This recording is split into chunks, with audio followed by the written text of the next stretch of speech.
Welcome back to the Plays with Cars YouTube channel. My name is Michael, and it's another episode of Miniatures Monday. And this one is really, really cool, thanks to what's in this box. Now, Father's Day was over the weekend. It was just yesterday, and that ties in with what we are looking at today. And I'll be telling that story while we look at our new die-cast cars. All right, so here on the workbench today, we've got a little package from eBay. This is a car that I had no idea was coming out until I saw someone else pick one up in a store and post it on Grassroots Motorsports, and I absolutely had to have a bunch of them, as you see, and it is a 1970 AMC Javelin. And this is by Matchbox, of all people. And yeah, look at it. This is some cool packaging. It comes with an opening hood. And yeah, this is a brand new, all new casting for 2024. So let's go ahead and rip this one open and take a look at the car itself. For packaging. Very nicely done. Great proportions, actually. In fact, we can compare the proportions to the Johnny Lightning 69 Javelin right there, and they are almost spot on with each other. And this is a really, really, really big deal. For me personally, which we'll get into in a second, but for AMC collectors, this is huge. Obviously, 68.9 AMX gets all the love with anything AMC for collecting. We've got it in 1/64th scale from just about everybody, including the original Hot Wheels Redlines back in the 60s, 1/18th scale, car models, you name it, there's been AMXs galore. Now, the 70 AMX has not fared as well. You've gotten a 1/20th scale NPC model and a 1/24th scale Johan model, and that was it. We have not had any other 70 AMX. They've never been made in a die cast, they've never been made in a slot car, anything like that. Javelins were even worse off. Back in the day, nobody did a Javelin. The first time you saw Javelin anything was when Aurora made the AFX 71 Javelin Trans Am and Pro Stock cars for the AFX HO scale racing line, and that was pretty much it. Matchbox made a couple of 71 through 4 Javelins.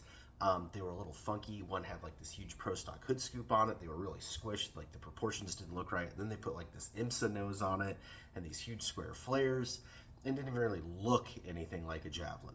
And that was it for the longest time until the rebirth of Johnny Lightning in the late 90s. When Johnny Lightning came back out, their second round of Muscle Cars USA included a 72 AMC Javelin AMX, and that was the first time we got new diecast or new collectible Javelin anything in decades, and it created this whole new appreciation for AMC. It really did. It launched everything off.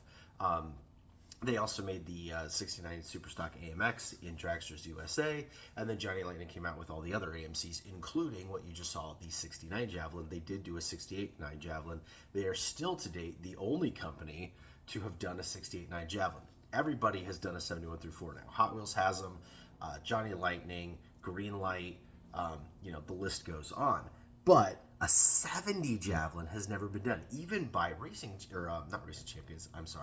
by Johnny Lightning, which is surprising because they modified their 68.9 Javelin sculpt to go back and forth between the years. And it really wouldn't take much to turn it into a 70 as well. And I've always wondered why no one has done it. And now Matchbox has. This is wild that we're finally getting, in 2024, we are finally getting a 70 Javelin. And you can see it is a looker. It's big bad blue. You've got the correct C-stripe on there, Magnum 500 style wheels. You've got the Donahue style spoiler on there. The spoiler is not accurate. Let's be honest. If you look at it, it goes straight across. The real car does not go straight. It has a curve to it that matches the trunk lid and the rear bumper. So little disappointing on the spoiler, but you know what? It looks pretty decent.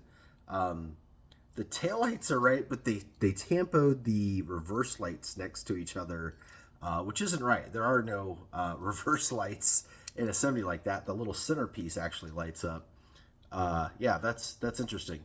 The front, you've got the split grille. It's surprising they didn't put headlight deco on there, especially with doing taillight, because it makes the front end look a little weird. But otherwise, very well done. And then opening hood with an engine, and a very well done one at that. It is clearly a V8 with a big old air cleaner on top of the 4-barrel, and looks like a power steering pump and a whole bunch of other stuff. In fact, you can see the 4 grill brackets that go to the radiator support.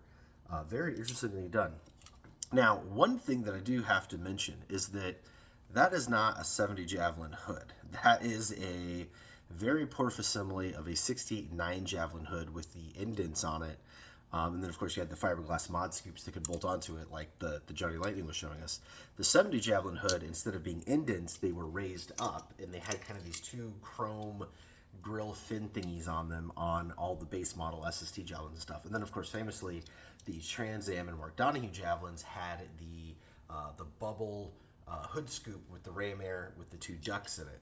Being that it's an opening hood, I'm really surprised that they didn't do the ram air hood on this car, especially being it has the C stripes in the spoiler like a Donahue. Why not use the Donahue hood? And not using the Donahue hood, why not at least make a correct 70 hood? So, as good looking as it looked in the box, when you got it out of the box and really started looking at it and comparing it year to year, it doesn't hold up. Now, to give some compare and contrast side by side, this is the Johnny Lightning 69 Mod C Javelin with the new Matchbox 70. And again, overall profile is very good. I mean, frankly, especially in 164th, they nailed it. Back, again, not bad. The tampo is a little wrong, but the taillights are correct. The rear bumper is correct. The spoiler is very off.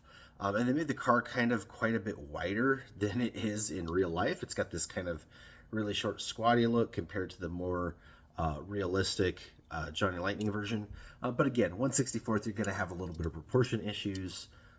Front end, again, same thing. I think they captured the spirit of the front end quite well. The interesting thing, again, here is your 68 and 9 hood. And this one has the popped up bolt-on mod scoops on them. But you can see they are a lot closer to the center line than the Matchbox version. And yeah, under the hood, quite interesting. The similarities and the differences there. The Matchbox is actually much closer to reality of engine bay. So the strut towers, the radiator, the grill supports, but the engine itself is more realistic in the Johnny Lightning. So that is interesting. But yeah, there is your 2 different Javelins from your 2 different manufacturers. So where do we go from here? Obviously, Matchbox doesn't invest in new castings without being able to make multiple versions of it. You'll obviously have different colors of the exact same car. I suspect, based on the other opening part series, that they'll do a version of this car with a hood that is fixed shut and no engine. So we'll probably see that at some point. I can also see this casting being used across the Mattel lineup and being put into, for example, their Car Culture series to build the 70 Trans Am, specifically the Mark Donahue car, because that's what everybody wants, especially people like me that collect those classic SCCA Trans Am race cars. So definitely excited to see what else comes out with this. Now, to my little bit of personal story, and if you don't care about this, that's fine. You can go ahead and end the video here. But if you do care why the 70 is so personal to me and how it ties in with Father's Day, growing up, my dad had a 70 Javelin. That was his daily driver. That's what I rode around in as a kid. I spent all my formative years in the back seat or front seat of a Javelin, specifically a 70. And he had a series of 3 of them. He started off with a big bad orange one that kind of rusted out. He replaced it with a black Mark Donahue. So we went from the double fake scoop hood to the real ram air hood. Got the rear spoiler where the orange one didn't. The orange one had a vinyl top. The Donahue didn't. So the Donahue was just a much, much cooler car. And being a young kid and a gearhead and seeing the difference between like a base model car and the performance car and all of the cool stuff that it got, how much more powerful it was. The orange car was a 304, the black one was a 360, and then it it really opened my eyes of like, oh wow, like there's a difference between models here, and the cooler one is way cooler. And so now I only like the cooler versions of all the cars. That car ended up getting totaled when a guy ran a red light and they smacked into each other and all that stuff. And he replaced it with a red, white, and blue 70. So it was painted like a Trans Am Javelin, but it was a Donahue Javelin. It was original red on red Donahue Javelin. And he bought it from Eddie Stakes out in Houston, Texas. And the back was Big Bad Blue instead of Commodore Blue that the Trans Am was. And I always really liked that. I thought it looked really good. It was more like the SSAMX paint scheme than the Trans Am Javelin paint scheme. The white area was whiter too. And yeah, really love that car.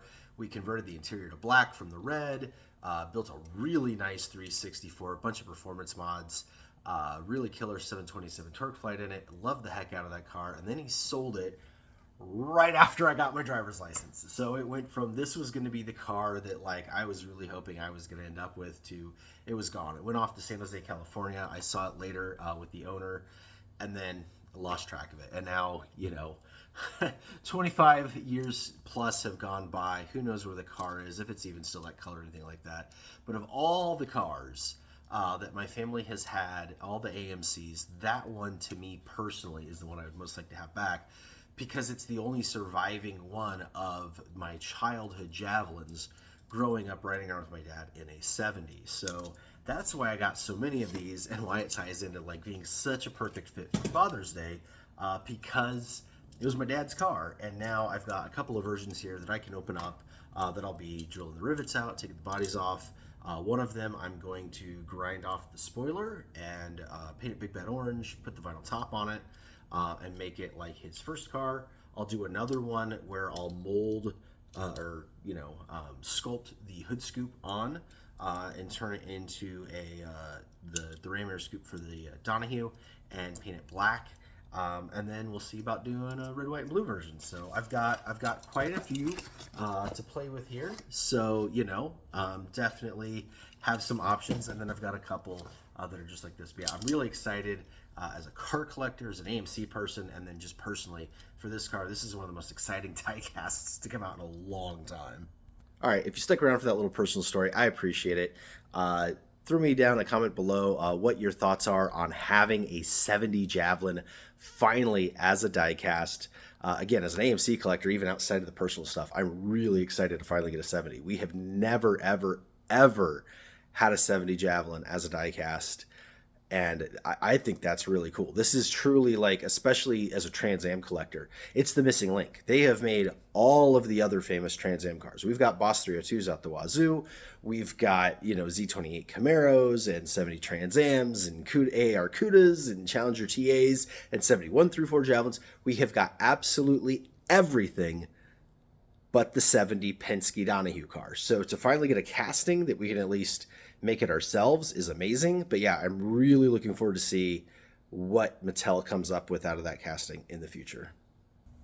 Thank you so very much for watching, and we will catch you in next week's episode of Miniatures Mondays.